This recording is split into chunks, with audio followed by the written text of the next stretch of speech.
recently, Representative Pramila Jayapal introduced the College for All Act in the House of Representatives, and she joins us now to talk about that and maybe a little bit into the thinking and philosophy that went into that particular bill. So first of all, Representative Jayapal, thanks so much for coming on the program. Thank you so much for having me on.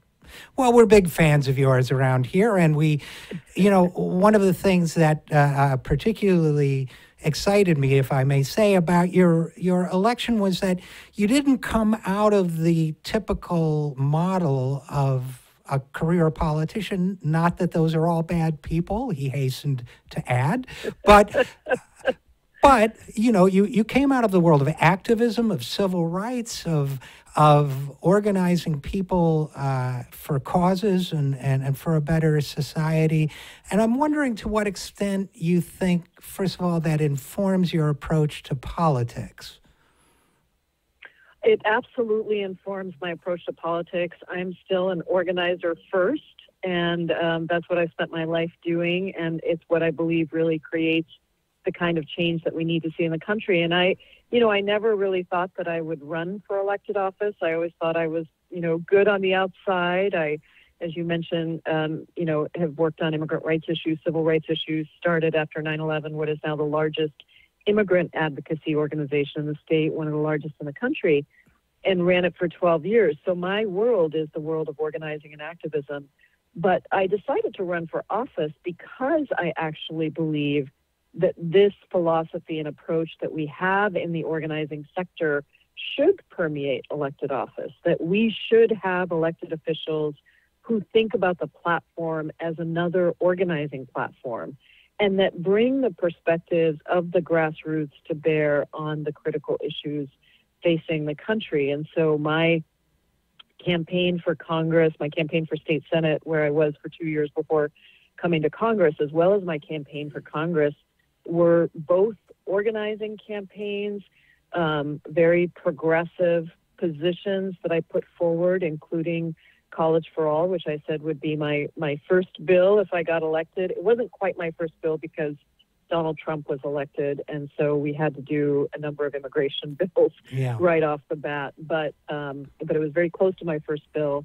And I really believe that we as elected officials need to be thinking not only about policy and legislation, but also about how to build the public will to really push for these things to happen in legislation. And that's called community organizing and grassroots organizing. And, it's interesting because we in the activist world have, in our various capacities, have talked a lot about inside strategies versus outside strategies and the elected official strategy versus the organizing strategy. But it sounds like what you're talking about, Representative Jayapal, is a kind of different fusion of the two that says that elected office itself can be a platform or a fulcrum or something for organizing, so that there's a melding and not that kind of differentiation. The inside-outside strategy can make sense in a lot of contexts, but really you're saying that elected office can be an organizing position, right? That's such an astute observation, and it's exactly what I'm saying. And I actually don't think that we have the structures in place yet for this new way of operating. So as we get more activists and organizers who really are accountable to the communities that we come from into office, that terminology of inside-outside becomes less meaningful. And what we really need to do is establish a set of structures that allow us to think of inside as being not elected office versus activism, but inside as being those who are really committed to organizing tactics and to a progressive vision collectively. So that includes elected officials and it includes organizers.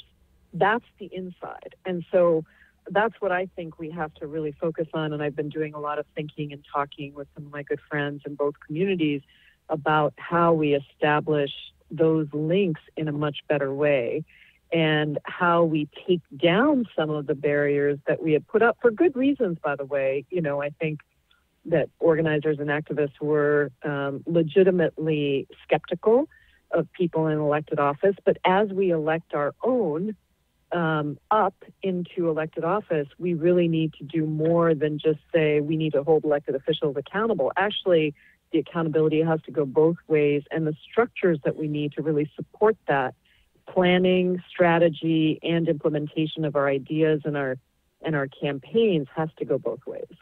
You know, that's such a great point, Representative Jayapal. And if I could, explore a philosophical point a little more, just for 1 second, it seems to me it also involves a kind of re-envisioning of the way we think of politics and activism in our society. We've tended to label politics as a career choice and activism as a citizen participation choice, but it may be that those old silo ways of viewing the two areas need to be replaced by more of an inclusive movement approach for people who are dedicated to creating change and may serve that process in one form at one point and another form at another point in life. Is what I'm driving at making any sense to you?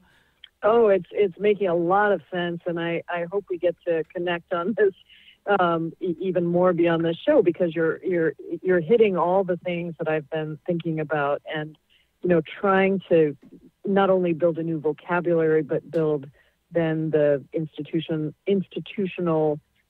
sort of structures that allow that to be implemented. And so, yes, I totally agree with you. And, and I also think that there was this vision on the left. I had it before I came into elected office that, we're pure as organizers and elected officials are somehow tainted by running for office. But when you think about what we as a progressive movement stand for, it is a belief in government. It is a belief in democracy.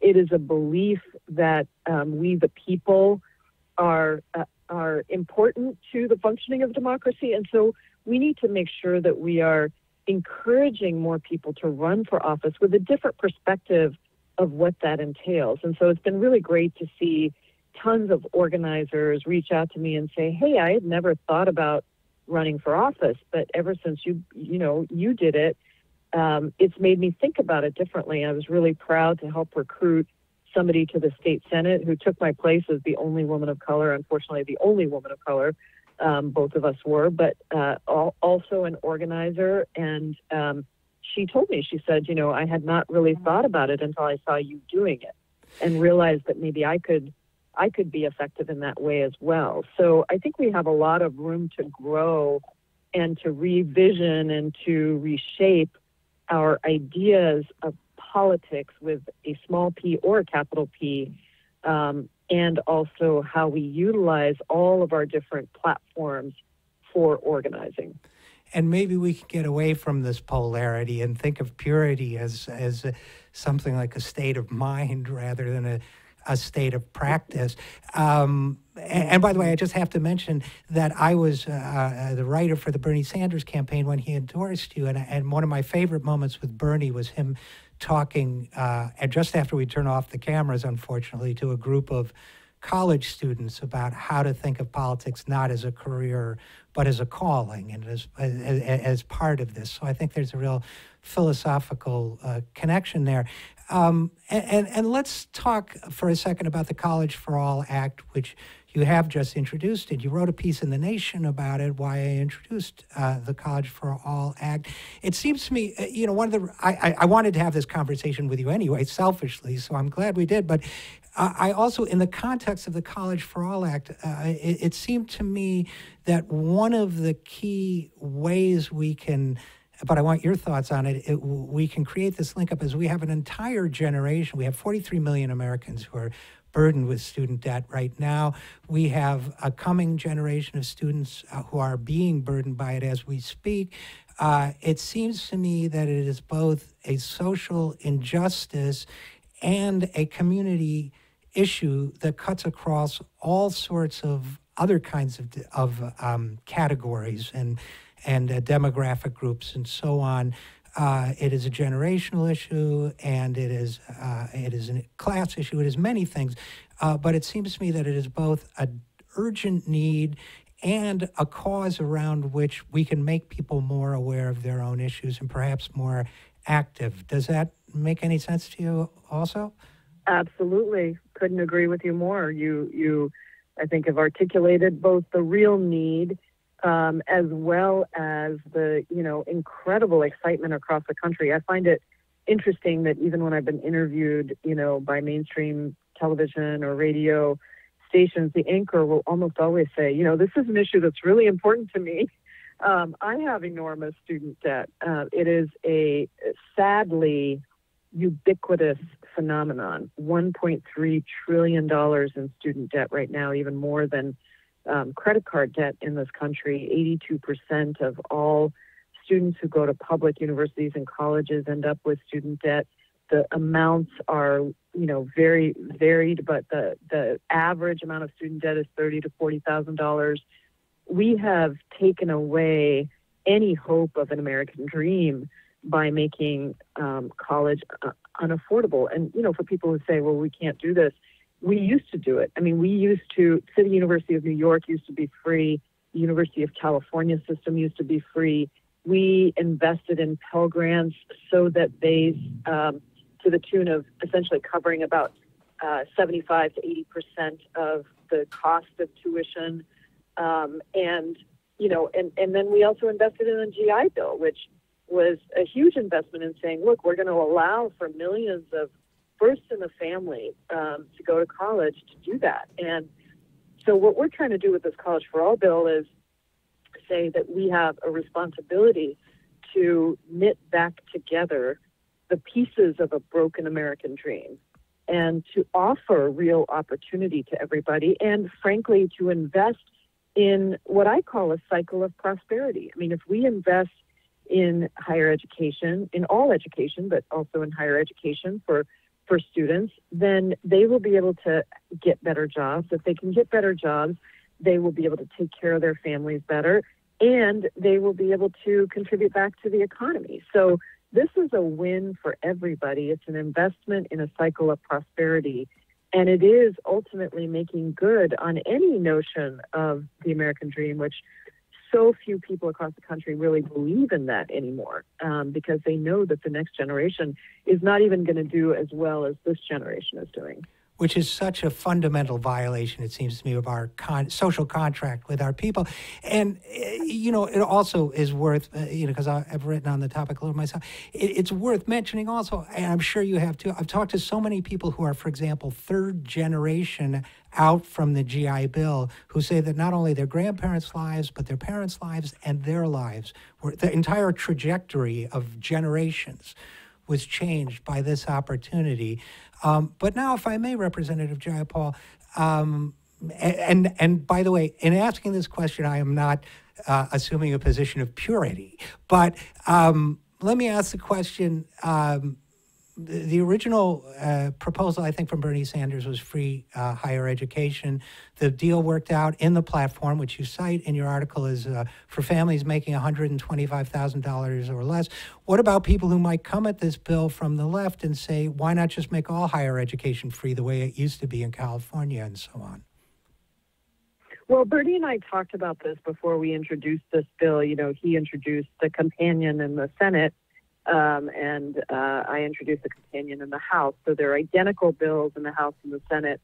And we really believed that what we are trying to do right now is continue to build the momentum and to pick up on what was agreed to by the Democratic Party, all factions of the Democratic Party, and put into the Democratic Party platform. It was an easy place to start. It covers about 80% of all of the students who have this need. And so we think it's an incredibly good start to, of course, if the world were our oyster and we were king and queen, or, the rulers of all, we would just make it free for everybody. But this is an important place to make sure that we are really taking care of the vast majority of students who are seeking any kind of public college or university. A couple of other pieces to this bill. It doesn't just address the costs of college. And by the way, the cost of community college would be free for anybody regardless of income. So we did do that for the 2-year colleges, but we did not do that for the 4-year colleges, in part because it was what had been agreed to, but also because, we're not necessarily looking to subsidize the wealthiest families in our country. We want to make sure that we're utilizing the resources in the best way. We also took on the issue of student debt, and we said, look, we need to really cut in half interest rates for student debt. It's ridiculous that the federal government is profiting from student loan debt. And we said, for those of you who have already been, burdened with mountains of student debt, we're going to allow you to refinance in the same way that we allow you to refinance a home mortgage or a car. You can refinance your student loan debt. So we're cutting in half the interest rates, and we're allowing existing borrowers to refinance if people, if people do have existing debt. And then we also increased the investments in work, study, and TRIO. We tripled the investments in work, study, and TRIO. And that's really because when you think about the disproportionate burden that low-income families and families of color bear in this crazy, unaffordable college landscape, we know that these targeted investments towards those communities really make a difference. And so very excited about the tripling of those dollars as well. And then finally, we did make sure to cover, recognizing that minority serving institutions, African-American, Black institutions, fill a very particular kind of need. We do cover tuition also for those historically Black colleges and minority serving institutions and tribal institutions as well. Okay, well, I mean, I think that all sounds like a great move in the right direction, and perhaps most importantly at all at this moment in history, a rhetorical underscoring as well of the value of education as a right in our society. So Representative Pramila Jayapal, thanks for coming on the program and talking to us today. Thank you so much for having me on.